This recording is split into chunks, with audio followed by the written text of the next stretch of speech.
আমাদের দেশে মৌসুমী ফলে বিষাক্ত রাসায়নিকের ফলে দিন দিন বাড়ছে আপনার কিডনি রোগ, আপনার ক্যান্সার, মারাত্মক যত ক্ষতি আছে এগুলো বাড়তেছে। যে আমরা ভাই দিন দিন যা খাই দেখেন, একদম তরু তরকারি, শাক সবজি, ফল, ফ্রুট হইতে বাজায় সবকিছুতে এত পরিমাণে কেমিক্যাল থাকে, এত পরিমাণে রাসায়নিক ব্যবহার করে, যা মানব দেহের মানে প্রতিটা অঙ্গ প্রত্যঙ্গ ফসনের মতো অবস্থা।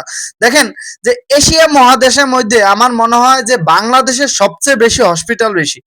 আপনি দেখেন প্রতিটা থানায়, প্রতিটা জেলায়, প্রতিটা বিভাগে মনে হয় যে হাজার হাজার হসপিটাল অবস্থান করতেছে। আর আপনার বাজার হইতে বাজার, একদম লোকাল বাজার, বড় বাজার, হাই বাজার, মার্কেট থেকে শুরু করে এমন কোনো জায়গা নাই ভাই ফার্মেসি না আছে। এগুলা কি জন্য জানেন?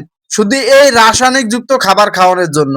এই রাসায়নিক কেমিক্যাল যুক্ত ফরমালিন যুক্ত খাবার খায় আমাদের মানব দেহের এতটা ক্ষতি হইতেছে, যা এই বিশ্বের কোনো দেশের এরকম হয় না।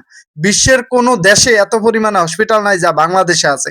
আর বাংলাদেশের মানুষ সবচেয়ে বেশি আপনার হার্ট অ্যাটাকে জড়িত। বাংলাদেশের মানুষ দেখবেন অল্পতেই কিন্তু বাংলাদেশের মানুষ ঝুঁকিপূর্ণ রোগে আক্রান্ত হয়। অল্পতেই বাংলাদেশের মানুষ, সিম্পল ভালো মানুষ হঠাৎ মারা যায়। কি জন্য জানেন?